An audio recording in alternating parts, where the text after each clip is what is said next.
Hey y'all, I'm Joe Lasher and I'm happy to be here with you today at the Ingles table. Today we're going to do my grilled salmon with a chipotle fig glaze, and it is delicious.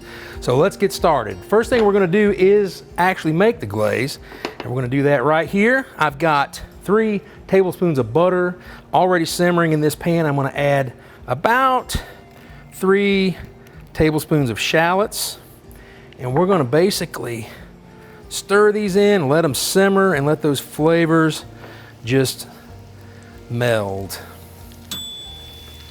All right, good. So now that we've let these simmer for just a few minutes, we're going to turn the heat down to about a medium low, and we're going to add 4 tablespoons, or add some fig butter to that, or fig preserves, if you will. We're going to add some chopped chipotle pepper in adobo sauce. That's going to give it the heat. So we got the sweet, we got the heat, and then we're going to add a little bit of pepper, or excuse me, sea salt, and a little bit of black pepper. And then we're going to pour just a tad of water in there, maybe a tablespoon of water. And we're going to stir all of that together and let those fig preserves start to melt down and meld with that adobo chipotle pepper. Let that glaze just start to really work together.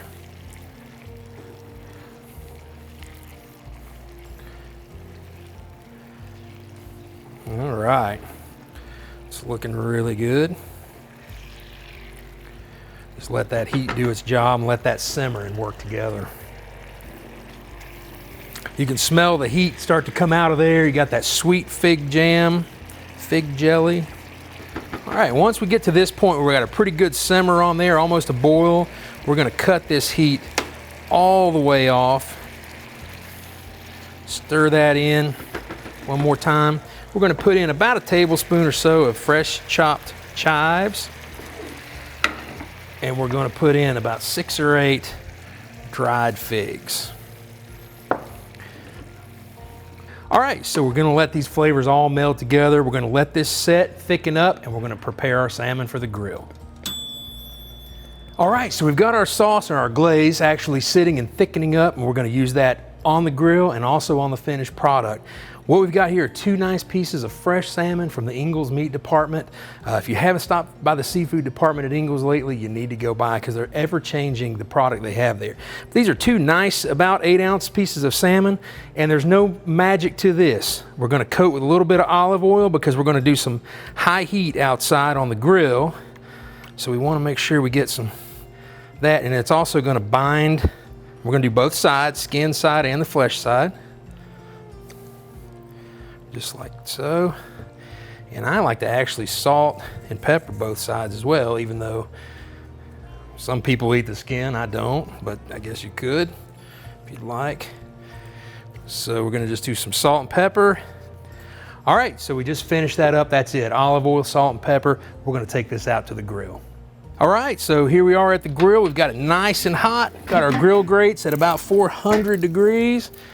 We're gonna put this salmon on, flesh side down, and we're gonna leave it on there for about 2 minutes, and then we're gonna do a nice twist to get those pretty grill marks, hopefully.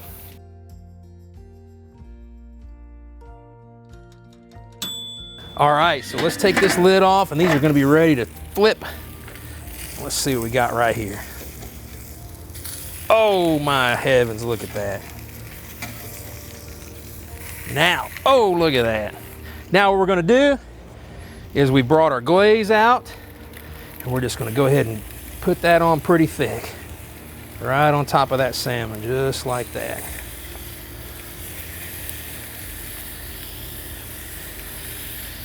And before we put the lid on, we're gonna pull out our handy dandy instant read thermometer, see where we are.